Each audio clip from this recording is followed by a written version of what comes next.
On this Memorial Day, as we remember those who have fought for our freedoms, we sent Fox News contributor and CEO of Concerned Veterans for America, Pete Hegseth, to hear out our veterans on the growing scandal at the VA. And Pete joins us now this morning to tell us about what you did and what you saw down there. Hey, Pete. Yeah, hey, good morning. Thanks for having me on this Memorial Day to remember those that gave everything. We camped outside the Baltimore medical facility, the VA out there, to hear stories. I mean, we've been hearing the headlines. You talk about wait times. What we wanted to do was just step outside a VA there and ask questions of veterans coming in and out. Are you waiting? What are you experiencing? Tell us your story. And this is what we heard. It's been bad.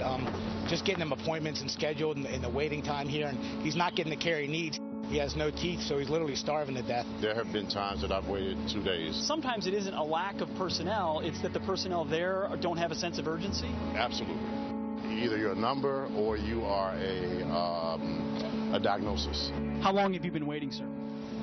2 years. Do you feel like the president cares about this scandal at VA? Negative. So the issue is not the care. The issue is the wait times and the barriers to that care. Yeah, exactly. I'm very disappointed. It starts from the top, and I think it should be replaced. Buck stops at the president. It comes from the top. If the top doesn't put out the effort, nobody else is going to. I've got a nephew that just left for boot camp 4 days ago. What's going to happen when he's 60 and 65 and he can't help himself? Who's there for him?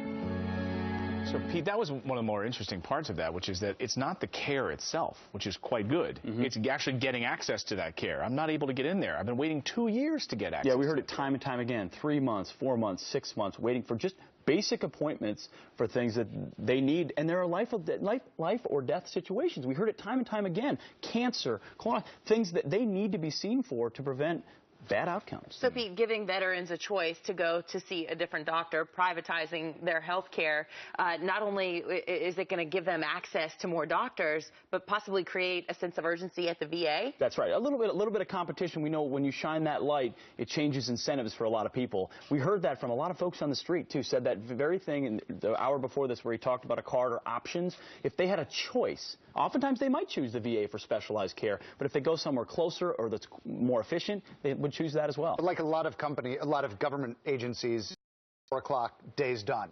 That's right. Out the door. How does that mindset change in the VA? Well, you heard it. A couple of the gentlemen talked about how they felt like they were just treated like a number. They were treated like the problem.